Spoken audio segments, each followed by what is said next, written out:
Remember we showed you yesterday when you're cleaning a tooth, you're gonna use QSP. Well, an implant has a lot more pits in it, a lot more grooves in it. So QSP is not gonna clean an implant. So you're gonna use SSP, okay? The super short pulse, which is 50 microseconds. A little bit more powerful. So that's the first thing, you need to use enough power, because you need to blast that stuff. Remember, the water particles that blast in there. The second thing is, you never want to use a really small tip, because the smaller the tip, remember, if you have a big tip or a small tip, and the same amount of energy, this big tip is going to spread the energy across the tip. The small tip is going to make it go deeper. Yes. And that's what happens. Okay. So when I give you settings, I'm going to be very specific about what to do. The problem when people come out of the FAST course is it doesn't, they have so much information, then they go, well, I can treat implants, and it becomes a disaster. Absolutely a disaster. So I mean, and this is, if you look at this, even the flap design is wrong. See this right here? Well, if you do a flap like that, I mean, how do you expect the flap to reattach without recession? I mean, it's too extreme. I mean, you need to do the flap way out here, and then you're gonna get the blood supply bridging. There's not gonna be any blood supply when you put that flap here. You're gonna lose it, and the patient's gonna have that whole implant. And that's an anterior tooth. They're gonna be really happy with that. Yeah, exactly. So, I mean, this is the implant shop. Here's another implant. And if you look, did you see the metal? How it's been destroyed? It's too much energy. So this should look like it's brand new, not like it's been chewed up. Okay? Nothing will grow on that surface. No. Okay. And then somebody sent me this case, and I said, what do you think? And I said, I think it's a disaster. So that's the problem. Similar, look at the flap design. There's no way in the world it's not gonna get recession in there. Okay, because the only thing you have to do is match those margins. There's no way that it's gonna heal like that. There's no way. So, it's interesting how pixelated it goes on a high definition screen, because it's not pixelated on my computer, which is probably a 4K screen. Maybe even a 8K. Okay, so I'm going to go through this real quickly. You don't need to to know that much about it, but just understand that titanium oxide is being released by these infected implants. Okay, and it forms on the titanium oxide forms within minutes of air touching your implant. Well, corrosion happens on all metals, especially when the oxide layer is lost. And the reason there's oxide layer lost, I think that bacteria gets in the implant, or the implant being torqued by too much occlusion, and that's why we think occlusal forces cause that. Fluoride and bacteria, okay, and parts that don't fit. So parts that are rubbing, parts that don't fit, zirconium abutments. If you use scalers on an implant, it can cause corrosion. If you take off the implant surface, grinding it away, you can have implantoplasty. Some implants are so bad that the titanium just comes off with a gauze. You could just have some of the implants from overseas, you could take it and rub it, and the gauze is full of titanium. Now think about when you're putting that implant in, it's going right through the bone. That's why some of these implants are lost. So when you're treating implants, you don't know what implant it is. That's part of the problem. And this has been written up in a lot of journals. This is the Perio meeting. It talks about corrosion, increased level of dissolved titanium associated with periimplantitis. This is recently, this is from the AAP in 2021. Okay, well, it's right at the top. 2021. Okay, this is a book, a journal Periodontal 2000, with some, Tarnow, Wang, and Gianobili, about the medical particle release associated with peri-implant bone destruction, an emerging concept. And this is what it showed. All exhibited metal oxidation in the oral environment, scratches, pitting, fretting, crevice, corrosion, cracks, and surface delamination. You can see what's happening. So these implants are more than just bacteria hitting them. They're actually corroding and they're like metal. Okay. And then this was the meeting last year. And I just snapped this from the screen. But you can see the bone loss in some of these areas. Greater levels of dissolved titanium detected in submucosal plaque. Implants with periimplantitis compared with healthy implants, indicating association between titanium dissolution and periimplantitis. So the titanium is actually, ions are actually falling off these implants with corrosion, and that's bringing down the pH. So it's a little bit more involved than you really think. So the last thing you ever want to do is put an ultrasonic scaler on it, or do implantoplasty on these implants, because of the dissolved titanium. So, I was in Sardinia, which is the little island off Italy, a couple of years ago, right before COVID. And I went to a class on treating periimplantitis. I speak some Italian, but not that great. So I at the class, and I walk in, and the class is all in Italian. Perfect, I'm not gonna understand anything. But all they did was grind away, and all these grinding wheels, they were grinding on the implants, and there was no threads. I go, I don't need to speak any language, I understand this. And the titanium was everywhere. So my philosophy is, if you're going to take off any threads, like if there's any metal showing at any time, do it after you close the flap. If it's underneath the flap, the implant, then you don't have to worry about it. The tissue covers it. You only have to remove the threads that are exposed if they're rough surface and bacteria can, so the patient can't clean it. But if you start draining away thread and the flap's open, game's off. You're gonna lose a lot more than that because it's gonna dissolve all the bone away. Titanium ions are osteolytic, it decreases the pH. So, that makes sense? Okay, so now let's talk about diagnosis. Always probe your cases, okay? You shouldn't have a deep pocket. You shouldn't have pus draining. If any of these are happening, let's take some x-rays. So on your implant patients, I mean, once a year, minimum, you should take x-rays, minimum, okay? If you have a cone beam, take a cone beam. So this is a patient that just came in a couple days ago from the dentist down the street. Now, the patient was aggravated because the dentist took the crown off and just draining pus, and he takes the crown off and says, wait 2 months, maybe it'll go away. It's sore, it's bleeding, and the lady goes, obviously, now she puts me on the spot. Did he do that right? I'm thinking, don't ask me that question. So anyway, this is what it looked like. She's got bone loss around the implant. So that's what a PA would look like. But when we take a CAT scan, and we take it at this level, right there, you're gonna see that there is some bone loss that wraps around, okay? And that's the beauty of a CAT scan, and here it looks here, you can see the bone loss. So it's all about diagnostics. So here we have a lingual wall of bone with some bone loss in between them. This I can grow back. This bone I can't grow back, okay? Now I can get some of the interproximal bone growing back, but I'm not gonna get bone all the way up here.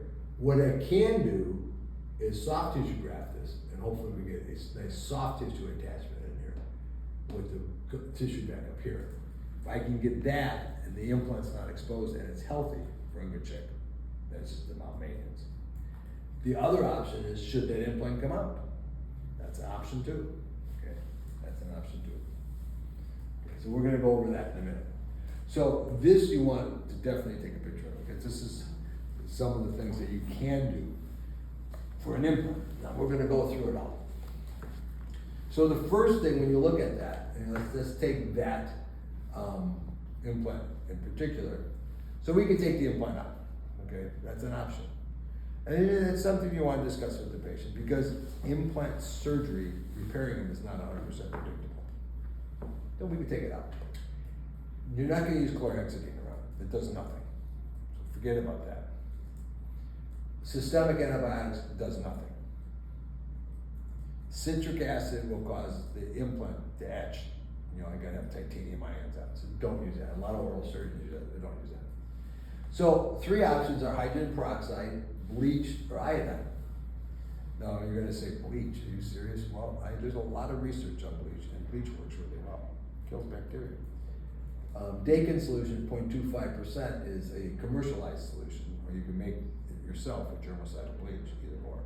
Okay. But that's been shown to be very popular, and I'm gonna kind of walk you through this.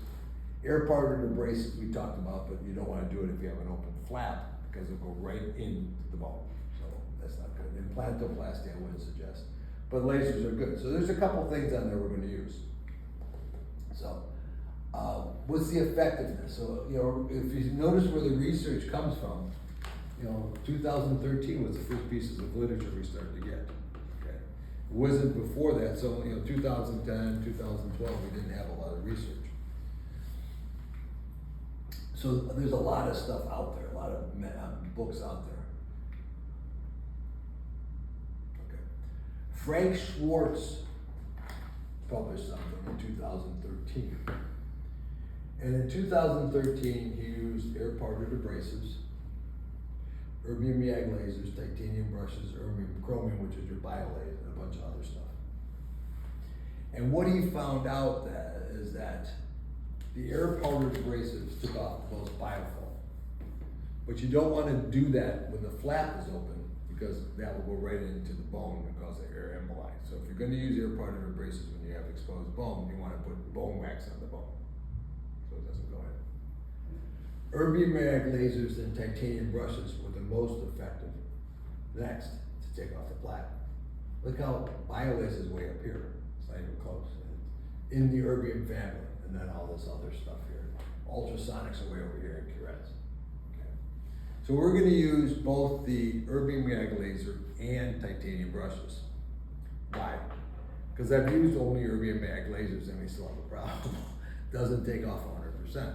But when you use it in conjunction with each other, you're going to see how clean the implants get. And that's why. You just have to be very careful with the titanium, make sure you get all those titanium particles.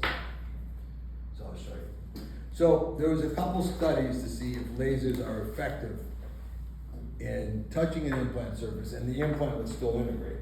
Because that's the problem. If the implant doesn't integrate, then why use a laser on it? So they took a brand new implant, titanium implant right out of the box. And half of it was irradiated and half wasn't. And they wanted to see if it would integrate. So they used different settings, 50 millijoules, 100, 200, all at 20 hertz.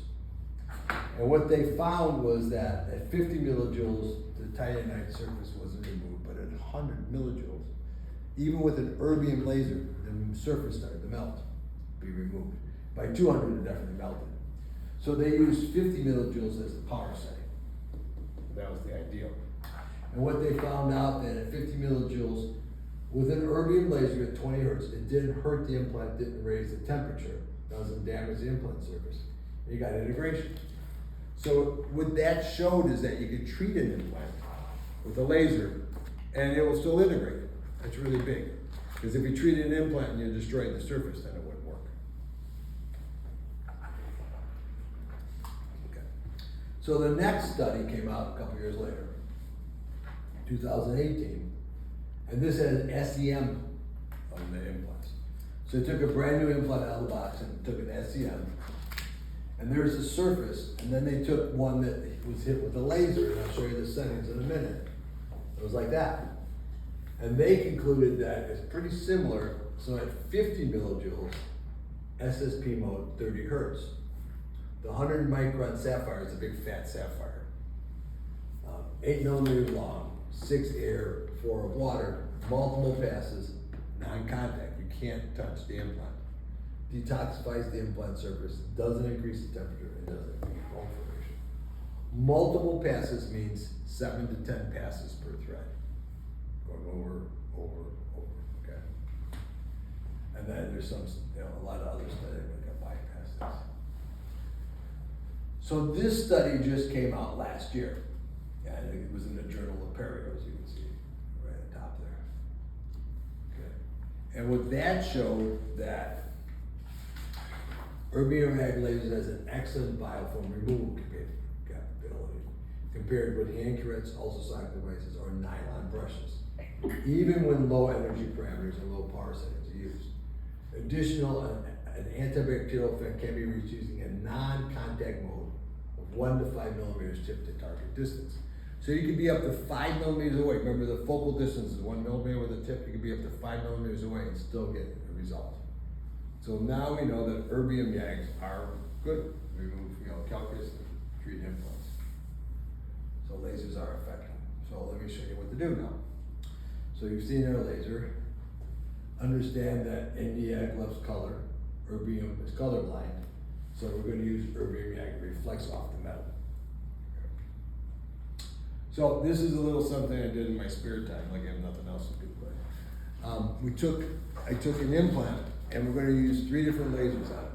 We're gonna use a diode, we're gonna use an ND YAG, and we're using erbium YAG. And the diode, if you remember, we blackened the tip so it becomes hot. So it's a hot knife.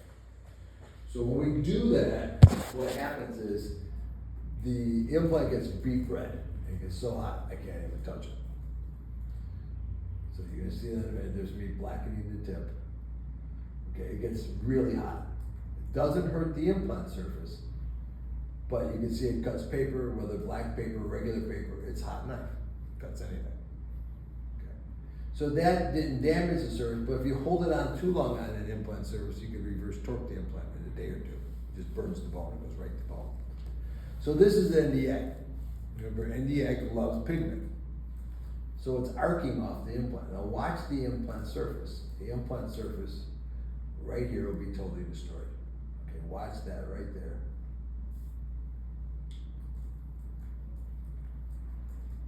Okay, now you see it start to pit. That's at 3 watts only. Now watch at 4 watts. You're gonna see it just burn a hole in the implants. Okay, that's why you never want to use an ND YAG right on an implant surface. Okay, because the chromophore is pigment. This is erbium, but I'm going to take off the aiming beam in a second and see how it reflects off. It doesn't do anything. So that's why you're going to use erbium. Okay. It makes the implant nice and clean. So it's the reflective property of the lasers. That's what we're going to use. Reflective property. So I'm going to bypass this. Okay.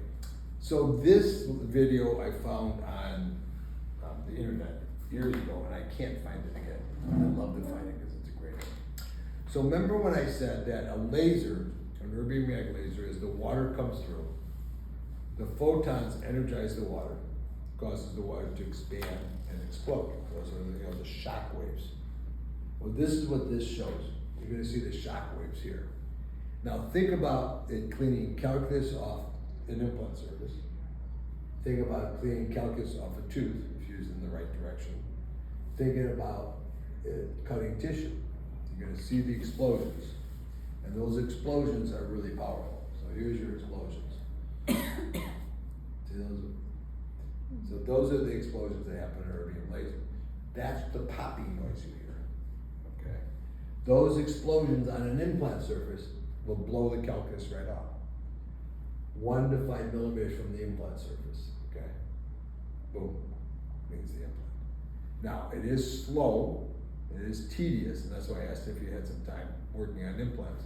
You'll see that it doesn't work immediately. It does take time, but that's how it works. So when I'm doing that, I always tell patients it's like power washing your implants.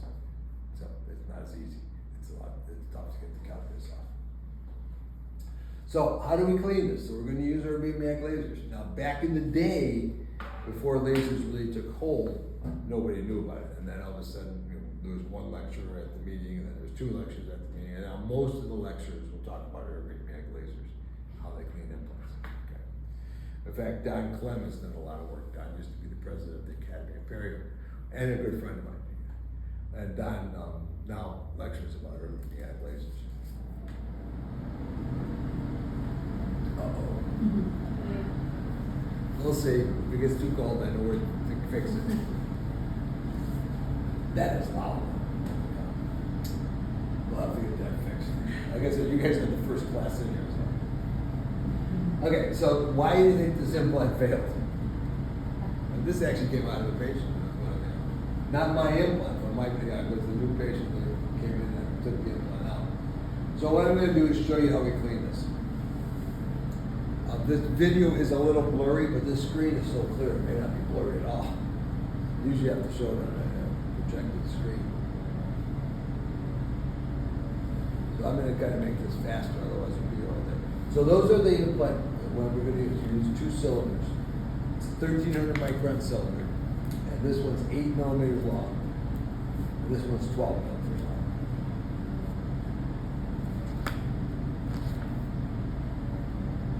There's our implant. Well, not bad, it's a little fuzzy. So there, you can see how bad that is. So we're gonna use the laser and we're gonna go back and forth now.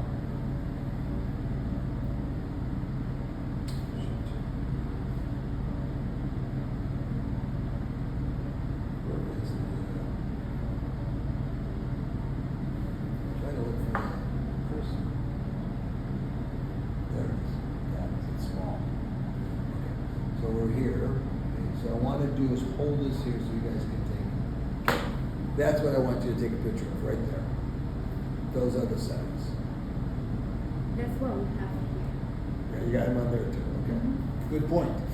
here. And what about the? Now, can you go back? Yeah, good. They hit the button by mistake. What about what? The power. The watts. What? Watts? I don't know how to pronounce that. W-A. Water. Watts, that one.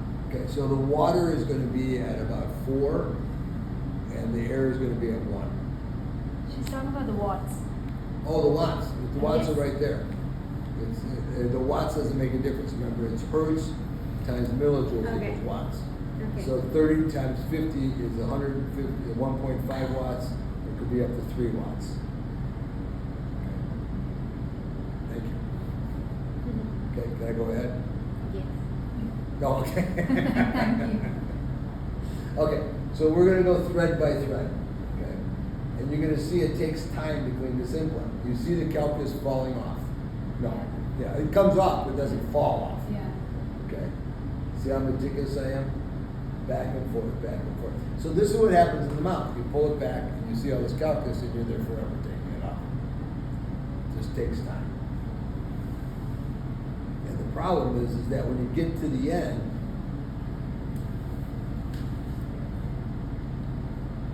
and it starts to look clean, you're now at 3 minutes and 32 seconds to clean a sixth of the implant. So when you clean an implant like this, it could take you 20, 25 minutes to clean one implant. Okay. So you can see, when I turn it, you can see what the difference it makes. Oh, wow. But it takes time. And that's my That hope. is out of the mouth. That one's, and it's out of your mouth. It's So. out of- Exactly. An hour. Exactly. So, again, understand that it's different because you don't have ligaments. Because you don't have this ligament, bacteria will break down and contaminate the implant. Okay. So the first goal is the implant worth saving? If it's not worth saving, then take it out. By all means, just take the implant out. And then, why did they have a problem? I mean, let's figure out why there is this problem. After we understand that we're going to save it and we know what the problem is, the third goal is to get rid of the infection. So we're going to have to flap it. We're going to use lasers, and we don't want to harm the surface of the implant. We want to treat it. Okay. So let me ask you questions. Are these savable? Is there anything here that's worth saving? No. I mean, you got bone loss to here. You got bone loss to here. I mean, chances of me growing bone on there is slim. It's better to take these out, bone graft, and then place new implants if the patient so wants. The patient maybe say, no, I don't want more implants. You know, why did they lose the bone? Maybe it's occlusion. Maybe it's bacteria. I don't know. Okay, ready? The next one. Should we save that implant? That patient came in about 6 months ago. She goes, my implant in the crown is only 2 years old. You tell me you're going to take that out? I said, well, I can't treat it. I said, I can take it out, get the bone back up. I got bone here. I got bone there. I can get the bone back up there. And I said, but I can't treat that. Well, why not? I said, because it's not going to work. I said, so I charge to fix that implant, any implant, single implant, I charge $1,850. If I use PRF, it's another $500, $550. So you're talking about $2,300. But if it doesn't work, and she comes back 10 times because it's infected, it's not worth it. So once I touch this, again, I didn't place the implant, but once I touch this, it's my implant. So what I want to warn you about, if you don't think you can save it, don't save it. You be practical with these people. Because they don't want to dump $2,300 in, and they tell them that it's going to cost more to take the tooth out, you're going to do that. repractice. I know the answer. Could you say that? It's hopeless. Okay, so how about this guy later? So she came in. This is an interesting case. So she already lost a couple. This one shot. That shot. These are shot. That shot. These are the only two good implants. The teeth are all decayed. Going back to Poland, I said, so we'll take out the teeth, bone graft, get all the bone back, we'll do a fixed hybrid. The thing I didn't realize, I couldn't find parts for those two implants. That's the other problem. Nobody in the world, including every aftermarket company, nobody had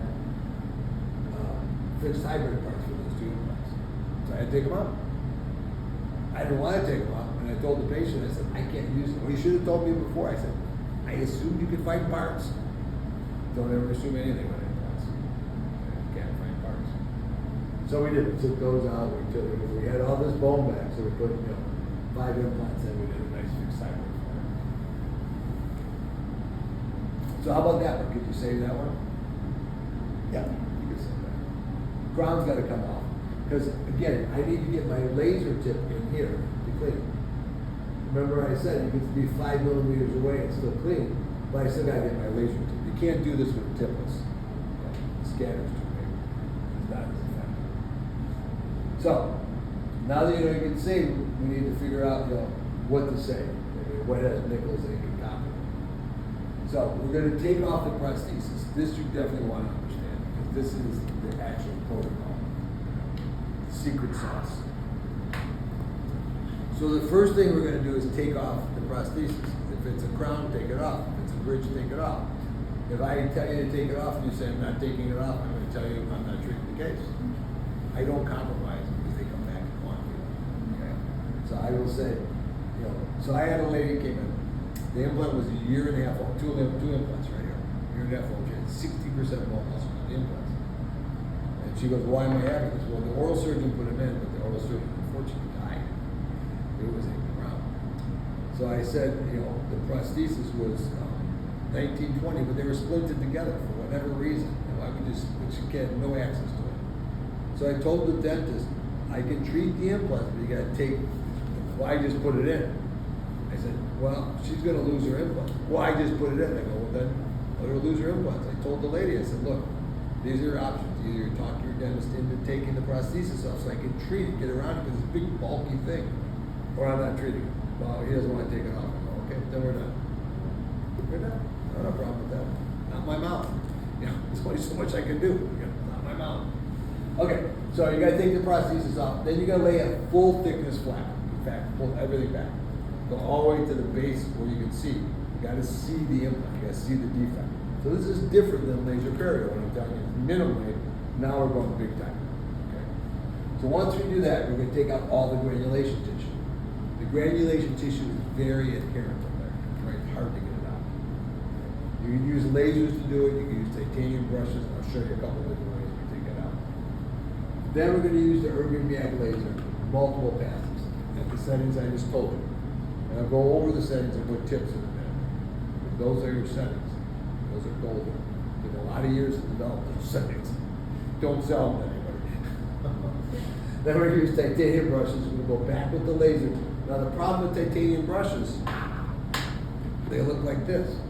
Sometimes this falls off. So if it falls off, you need to make sure you get all that stuff out of there. You close it up. Because you don't want titanium in there. Then you're going to use a Dakin solution, which is a bleach solution. Now, I know that sounds harsh. Paul Fletcher, Zakransky, Slots all show Dakins to be safe. In fact, in general surgery, you use Dakins. You pour it in the abdomen when they have a problem with any necrotic tissue. They pour it in and suck it out. That's how safe it is. So it's a 0.25% solution of bleach. That's what it is. It's a bleach solution. Almost like sodium hypochlorite for endo, except you're putting it around an implant. And you're going to soak it. You can either put it on gauze or cotton pellets. If you're doing cotton pellets, be careful that the cotton doesn't come off of there, because it's a foreign body. Then after you take that off, you're going to laser it a couple more times, include the soft tissues, and that's when you can get all those titanium particles out. So you're gonna hold the flap, you're gonna go inside the flap, the bone, go around there, go everything out, make sure everything's out, including the laser. Then you can use the Nd:YAG to create a clot. Now the Nd:YAG, if this is the implant, you're gonna take your Nd:YAG, put it all around, into the bone, into the soft tissue. And you can do this at a distance, just take it and wand it over the implant. See what I'm doing, wanding it? You don't wanna have contact with the implant, you don't wanna heat the implant. The implant will actually frost, which means they kill bacteria on the implant. So all the bacteria is killed. Now, you can miss a step like that and you will have a problem. Because I've done it and missed a step. And that's how all this came to be. What else can I do to make it work? You could do this, the patient comes back and says, it still hurts and draining pus, and they go like this and the pus goes, you're like, oh. You're doing it at your cost again and again until you get it right. So I'm just telling you some of the failures I've had when I've done it correct. So then after we go here, we're going to sometimes put PRF in, we put membranes in, and sometimes we have the soft tissue graft in. So that's a lot of work. So if it's a soft tissue graft along with PRF, then obviously you have to add additional costs. So the implant, to fix the implant may be significant. So again, you know, always better to put the implant in correctly so you don't have problems. And then make sure the superstructures are good. Now you can't avoid all the problems, but maybe we can avoid a lot of these. You know, we're going to talk about that in a little bit. Question. You said Nd:YAG, soft tissue and bone, Yeah. not implant. Well, you can, remember I said you can brush the implant, just real at a distance, just so it frosts. But don't heat the implant, don't do it, you know, that's sparkling on the implant. Okay, that heats the implant. So when there was a period meeting in Chicago about 2 or 3 years, right before COVID. And a female periodontist came up to me. She goes, yeah, I was using an Nd:YAG around an implant. And I looked at her and I said, so how did that work? She goes, not so well, the implant fell out 2 weeks later. I said, yeah, you overheated it. Yeah, don't use an Nd:YAG on an implant. I said, you know, but, you know, Lanap from Millennium is for teeth and the PIP is for implants, and they use an Nd:YAG implant. And I said, well, so the thing is, if you're gonna do this, make sure you have a nice implant, peri-implantitis consent sheet that says, I have no idea what's under the tissue. If the implant's damaged, if the implant's cracked, if the implant may be lost, I can't help you there. I don't know what's under there. And you'd be surprised, you go in and flap it back, and you see all those bullet holes in the implant. And you ask, did somebody else treat this before? Oh yeah, I forgot to tell you that. Oh, really? It's pretty important. So that happens more than once. So that's why. All right. So have you guys taken off crowns,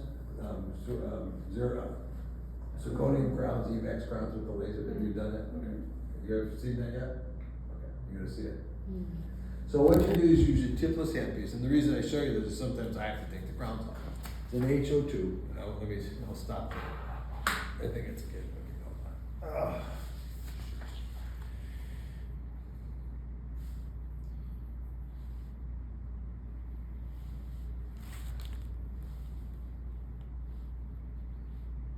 Okay, so those are the settings I use. That's a tipless handpiece. Okay, so what you're gonna do is you're gonna take the crown, you're gonna paint the crown. You're gonna see the aiming beam, and you just go all around the buccal, lingual, occlusal. And you do it about, you know, you take your time, paint it all over across, and I usually do at least 3 passes. I'll go over the crown, the tooth, the buccal, the lingual, and sometimes you'll see it spark a little bit. But take your time, there's no rush. Sometimes the crown will come off totally intact. Sometimes it'll crack, you know. But if the crown comes off intact, you can re-cement it. And a lot of times if you take your time, it'll come off intact. You can do this for veneers too, if you want to pop up veneers. Okay, same thing. So we just take our time. You can see the aiming beam going up and down. My staff always likes this one. Pops off. Wow.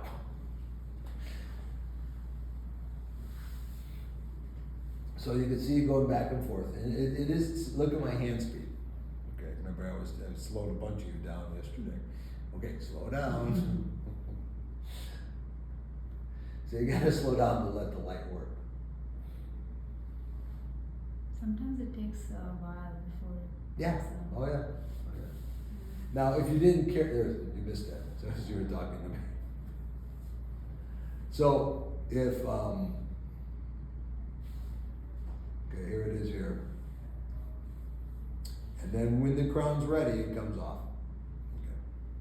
So watch, here, at one point it just goes, boop, there you go. See how cool that is?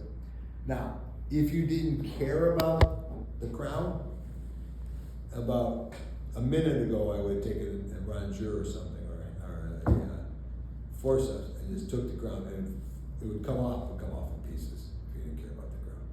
But if you care about the crown, you gotta go a little slower. Okay. But you're right, sometimes it takes longer. Depends on the cement. But it's pretty cool. So that's another thing with lasers. So I'm going to use microsurgical blades. I'm not going to raise a flap with the laser. And we have forceps, tomograph instruments, and then obviously your laser. So, okay, so now we're going to use these tips. Okay. We use the cylinders. The cylinders are big fat tips. They're fattest tip ever. And I know we were talking yesterday on hands-on, and I said you could put up to 600 millijoules in there. And I think we did quite a bit. I think we did 300 millijoules, and you heard the sound. And I said, well, you could do double that if you really wanted to. This tip you can put the most energy through. Okay, at 600 millijoules, I mean that's all. I don't think you ever use all that, but you can. So this tip can put a lot of energy.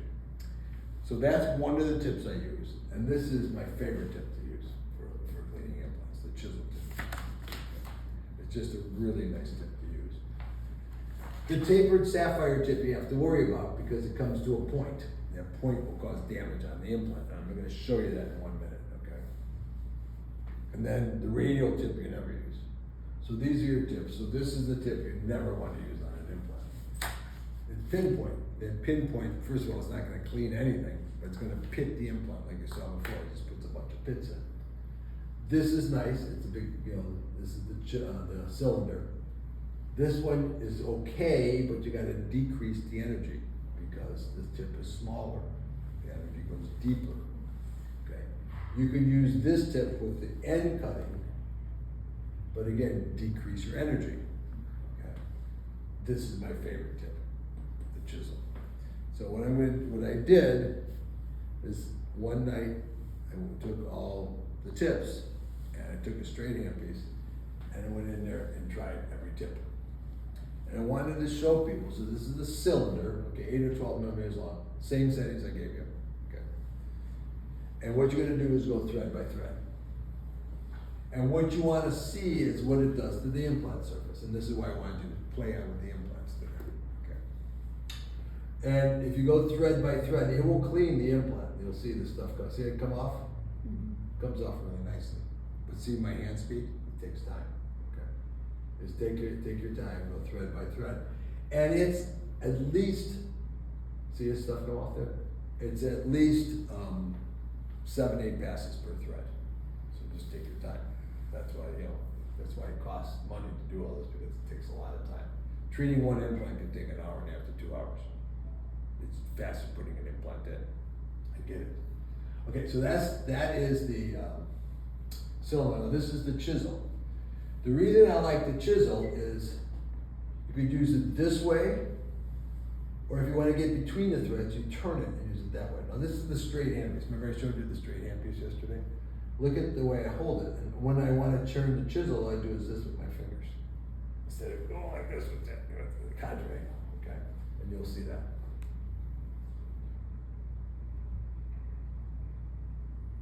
But now look at the implant surface, so it didn't damage the implant surface at all.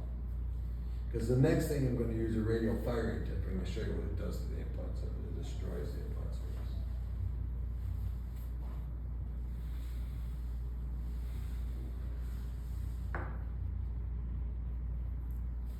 Okay. So we're done with the chisel tip, and you can see it comes nice and clean after a while. So now we're going to go with the radial firing tip. I even decreased the energy. Instead of 100 millijoules, and now it's 70 millijoules. Okay? Because I know it's a smaller tip. Watch the metal now. What I want you to watch is watch the color of the metal. And you're gonna see it even spark. See the sparking? The radial firing tip is the disaster on an implant surface.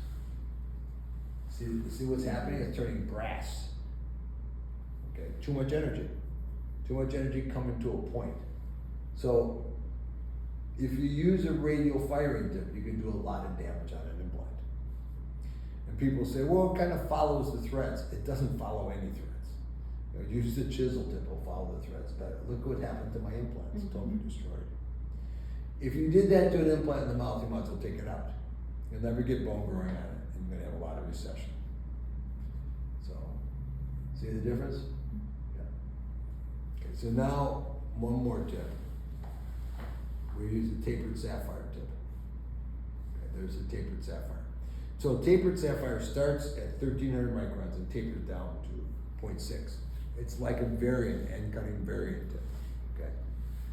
And we went back up in energy, which is not what you wanna do. You could use this tip, but bring this energy down to 50 or 60. The metal will act the same way like the radial firing tip. It's too much energy through a thin tip, okay? So see what's happening? See what's, as I'm using it? Look at that. That's why I made the video. Because no matter how much I talked, it was like, went over again. Nobody was listening to me. I go, okay, we'll put it in the video. You see with your own eyes. So, again, if you follow the guidelines, for the chisel tip, for the cylinder, 30 hertz, SSP, 100 millijoules maximum. If you go with a thinner tip like this, bring it down to 50 or 60 millijoules. SSP still 30 hertz. You can use a variant tip, but bring down the millijoules. Because you don't want to see what's happening with the implant. It's all brass. Look at it, as I turn it. See what happened to the surface? It's totally gone. This can be used for frenectomies, right? This Oh yeah, we'll get there.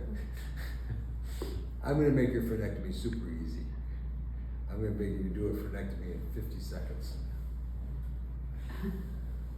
Okay, so now what I wanna show you is, there's your winner, there's your chisel tip.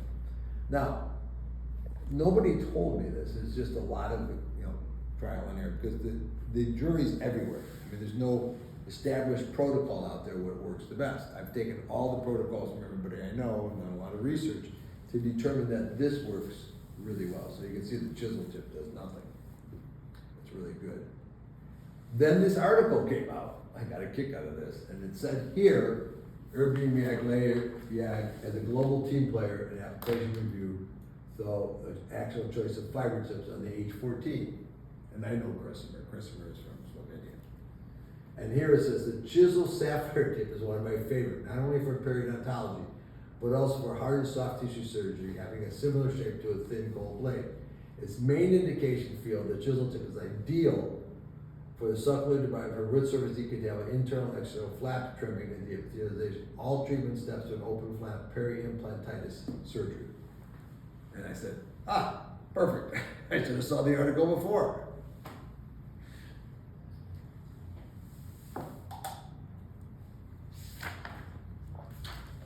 So I'm going to tell you, you're going to see when I show you the videos of treating these now, you're going to see a lot of different